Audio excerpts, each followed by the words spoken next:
Hi everyone, thank you so much for joining me today on Senior Fitness with Meredith. So today's workout, what we are doing, we're doing some movements that you can implement into your daily workouts that will help increase strength if you were to fall and would help you get up off of the floor. So this video is going to be more of a tutorial, something you can do along with me if there's someone around in case you were to get down onto the ground and not be able to get up. Remember, these are movements that you should only do if you feel comfortable and safe doing them. So what you'll need, sturdy, comfortable chair. We'll hold on to it. We'll start seated in it. I'm using a bench, but that's where some movements will be shown that if you have stairs or just one ledge up, great thing to utilize if you don't have one of those benches. Always have your water close by and some space. Get everything together. Meet me right back here and we'll go over those strength moves and movements to help you get up off of the floor.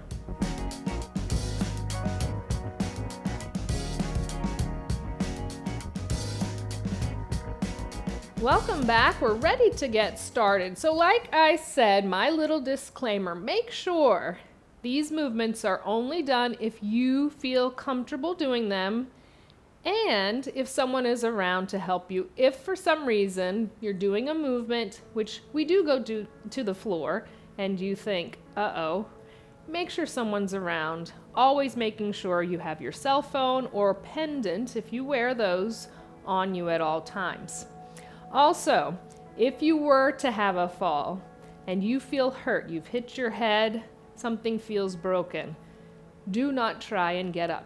I always want to make sure people know, take your time, assess the body after a fall prior to getting up. If you need to call for help, stay where you are, call for help, and they will assess you and help you get up. If you were to fall and you know that you are safe, these are some exercises that will help build strength through the body that will help you get up off of the floor. Sometimes we just want to sit down on the floor and be able to get back up. Or we might have a small fall and we need to find ways to get back up off of the floor.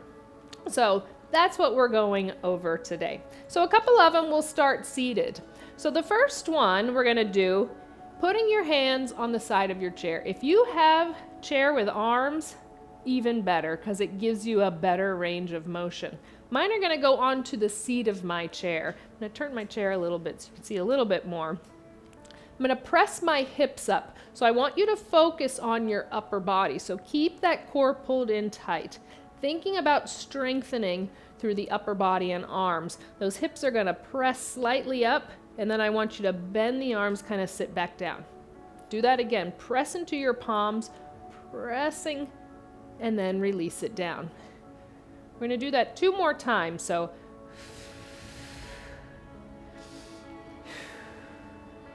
one more. Press. You should feel the engagement through the chest, through the arms, the biceps, triceps, and release. So if you had the arms, that'd be the same thing. You'd really feel it more in through those triceps. And then bending through the elbow joints. We're scooched back to the front of the chair. Everyone's favorite, stand to sit. This is an all-time great move to do for anything, but especially in assisting with getting up off of the floor. So those feet are shoulder distance apart, equal pressure, ball of the foot to the heel. The abdominals are pulled in tight. Length stays in your spine. Chest goes forward, nose over toes, engaging through the quadriceps, the gluteals, the abdominals. Body presses up. Gently release back down. No plopping. Exhale. Inhale. Again, chest forward, nose over toes. So we're not going too far forward or not forward enough. Release it down. We'll do 2 more.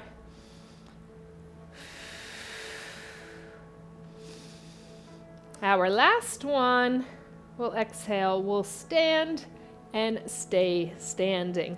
So now I'm going to move around a little bit. That's where I'm going to use my step next. So if you do have a step, or maybe you have a staircase very close to you, holding on to something. That's very, very important. I want you to make sure you're holding on to whether it's a countertop, a handrail, a sturdy chair, or your wall. You have that to hold on to. We're placing a foot up on to that step, we'll call it.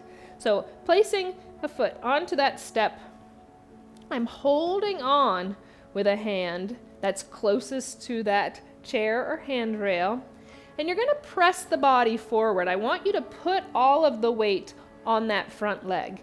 So we press the body forward, feel that quadricep engage, press, press, press, and then stand back up nice and tall.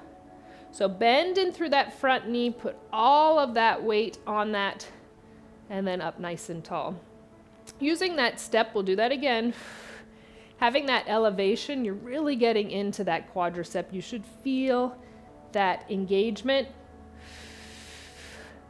Can be done on the floor as well. One more time. Back up nice and tall. Let's do that other side. You don't need to move a chair around or anything like that. We're just holding on to make sure we're stable and we can pull ourselves back up to that standing position. So foot goes up onto that step, or it can just step out in front of you if you don't have the step. Bending into that knee joint, put all of that weight into that quadricep. Press nice and tall, lengthen through both legs. Press it up nice and tall. Bend, release that pressure. Up nice and tall. Let's do 2 more. We'll do 1 more. And up nice and tall. Good job. Little shake out of those legs. So that's all we're using that step for. So you can always move it out of the way. It does not need to be moved out of the way. I'll move mine. Again, those movements can be done without a step, whether you have a step in your home or one of those benches. This one's called the step. You can find it on our website, but that can be utilized if you have it. So next we're going to do push-ups. I'm going to use the chair so you can see the movement that we're doing. But these are great to do against a wall or a countertop so you can bend and get the chest close and release. I'm using the chair. The chair is great to use as long as it does not move when you put weight on it. A lot of times when we press, the chair wants to move. You want to make sure that chair stays stationary. It does not move anywhere, right? So core is pulled in tight. Hands go onto the chair, countertop, or wall. Feet slightly back, bending at the elbows, chest towards the thing you're using, press it away. So bend at the elbows, inhale, exhale, press away. Strengthening through the upper body, very important as well for getting up off of the floor. And as we go through the movements, I'll kind of let you know when the upper body and lower body is being used. This is your last one. Release. Bring the feet a little closer in. Come up nice and tall. Good job. A little shake out. So this is where I do want you to use a chair seat if and only if you are choosing to do this movement. This is one of the best ones, again, if you are able to get that feeling of how to get up off of the floor, to really seal it into your brain of what to do.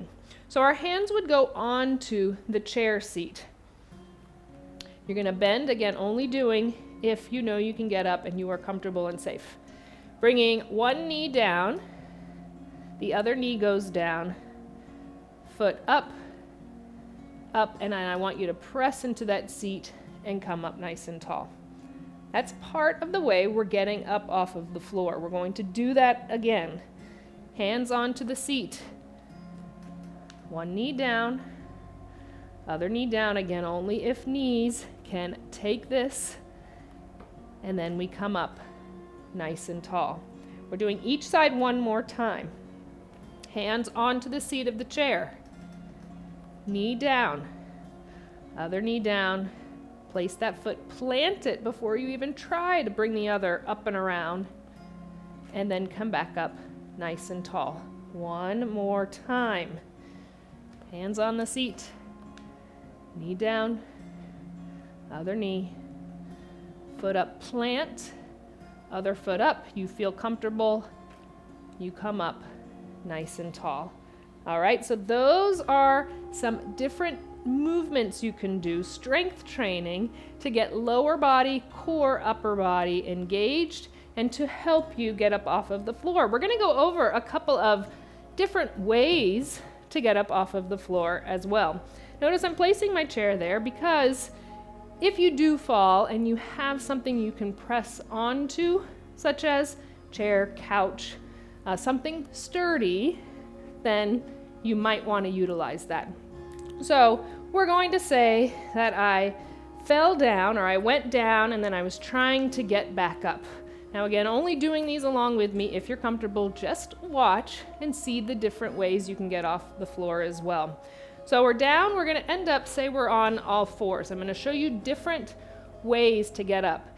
Now being on all fours may not be the best option for you because of knees. I'm going to show you at the very end another way that you can do it if you have really bad knees and cannot put pressure on them for a long time. But most of the time, this would be where you're at. You're sitting on the ground, you go to get up, and you go to all fours. Then we're going to bring one leg around, like we just did when we did that stand up, go onto our knees, stand up movement. We're going to bring a leg around as much as we can. We're going to bring a hand onto that leg. We're going to bring the other up and around, and then I want you to slowly come up. Because when we've been down on the ground, remember, we could have that blood pressure rush. We need to do things slowly. So let's do that again. I'm going to use the other leg to show you. So we're on all fours. We bring the leg around. Hand goes onto that thigh. If you're utilizing that, I'm also going to show you a different way. We bring the other leg around. So we're planted in those feet. Hands go onto those thighs. We slowly come up. All right? So that is one way to do that.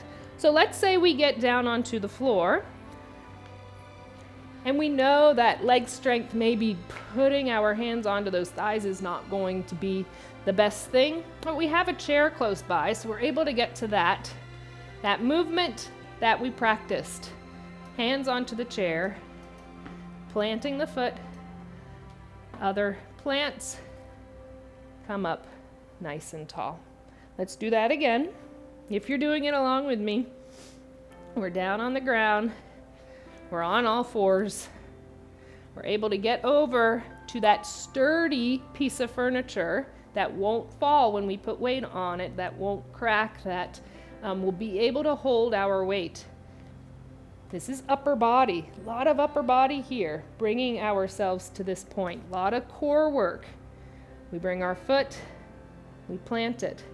Press into our hands, again, a lot of upper body and core to get that other foot around. We're there. We let the lower body and core lift us up.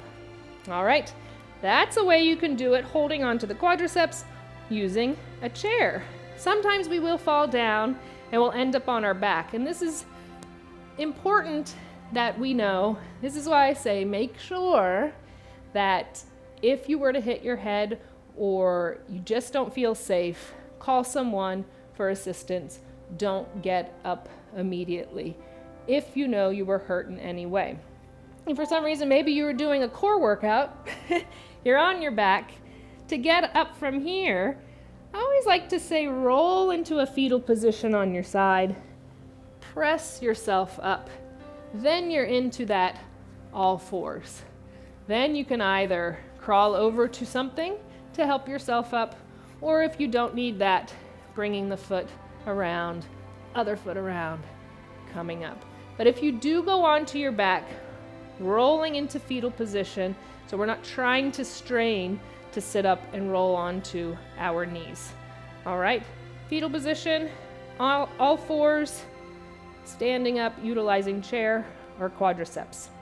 Now the last way I like to show, I call it the down dog method. I'm not sure if there's probably an actual name for it, but in yoga there's a position called down dog.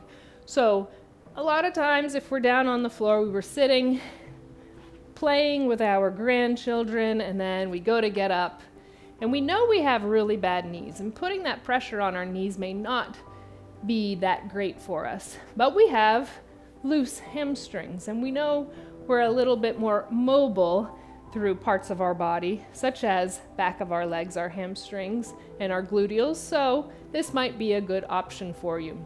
You'll be in all fours with slight pressure on the knees, but just momentarily. So you're seated, you'll get into all fours position again, just momentarily, and then you'll go into that down dog position, and you'll walk your hands and feet to meet one another. Hands go onto the quadriceps, and you come back up. Again, that is the method that is used most often and recommended for people with bad knees. Let's show that again. So we're down on the floor, we were playing our games and toys. Now it's time to get up. Can't put a lot of pressure on the knees.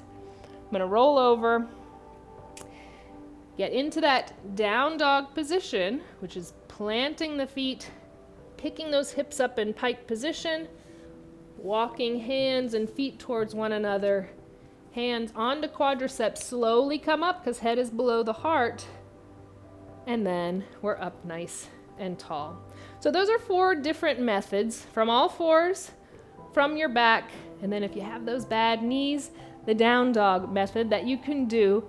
But doing these different strength training workouts, training our brain, getting it instilled in us that we can get up off the floor because we're strong enough from lower body, core to upper body, is what you want to continue to do. Always staying safe, always doing what is best for you, just so we can be as independent for as long as possible. I'm proud of you, and I look forward to our next workout together.